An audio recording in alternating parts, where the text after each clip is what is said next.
E përmendet zotin Kurti, megjithatë për të është bani këngë edhe për juve jo. Si është këtë...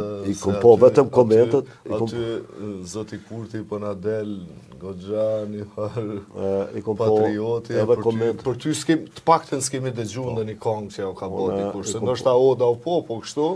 Unë i kom po edhe komentet, po këngën nuk e kom po.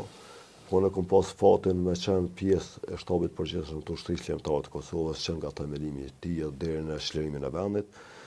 Kom qenë në monet e Berishës kur kanë qenë Muhamet Mavraj me një pjesë të student dhe ka qenë Albin Kurti dhe ai nuk ka pranuar me kon pjesë OÇK-s. Unë e kom dëgjuar edhe Remin, komandant Remin, për cilin kam respekt, komandant Sulejman Salimin, që kanë thonë edhe ai është bashkëlëftari joni. Në fakt, ai në asnjë rrethon nuk ka qenë ushtar, nuk ka pas pushk. Në asnjë rrethon nuk ka vesh uniform. Në zyrën e Adem Demoshit ka qenë si përkthyes. Nuk ka pas ndaj pozicion cili do të qoftë në strukturat e UÇK-s as të një lloj pozicione në hierarkinë e UÇK-s. As ushtar, as logjistik, do të thotë as një lloj pozicione. Zyri Adem Demoshit ka qenë në Prishtinë, Adem Demoshi ka qenë i emëruar si përfaqësuesi i ushtrisë lëmtare të Kosovës, ndërsa Adem Demoshi e ka zgjedh një djalë të ri që ka ditë me përkthy anglisht. Kaq ka qenë. Dhe vjen një moment, edhe nga ajo zyre ka dhënë ndërheqje. Në fakt, nëse ky ka qenë atëherë ushtari i ushtrisë lëmtare dhe ka dhënë ndërheqje, dhe të që unë nuk jam që Kosova me push ashtu, ai në fakt atëherë është dezertor. Dhe për mendimin tim, më mirë është mos me kon UÇK se sa me kon dezertor. Ata që e njohin ushtrinë, ata që e njohin hierarkinë e ushtrisë, më mirë është mos me kon fare ushtar se sa me kon dezertor.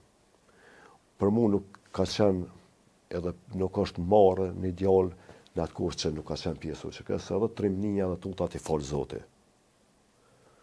Por është e rëndë dhe e denueshme në shtete demokratike që kanë shtet, çdo dezertor dënohet me ligjet e atij shteti, në cilin do shtet kohë.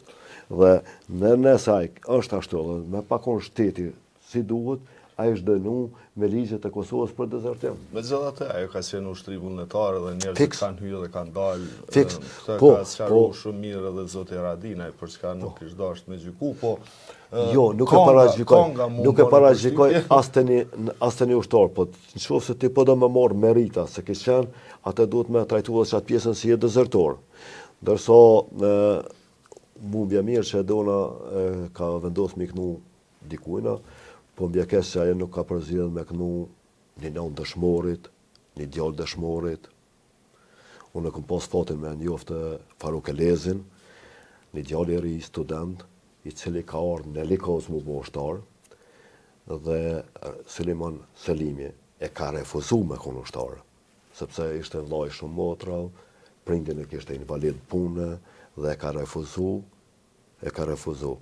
Pastaj ka ardhur me imponim o bë ushtar në zonën ku kom takune, ka ra me 21 maj në hyrje të Globanicës, të Klina, në mbrojtje të poziciona. Ndërsa Albin Kurti nuk e ka pranuar, ai ashtu. Edona sigurisht do të ishte më mirë me iknu një këngë Faruk Elezit se cili do të gjallë, edhe mu dhe cili do të gjallë. Megjithatë ajo është këngëtare dhe natyrisht varet kush e porositë dhe po për nder sepse ka zanat në fund të fundit, domethënë këngët edhe paguhen. Nëse don për nder do duhet një as djalë, nuk po thon direkt vetëm Faruk, po ka edhe Farukat e tjerë në Kosovë, një djalë, një nëna që ja shëron plagët asaj nëna kur ndin këngën e djalit vet.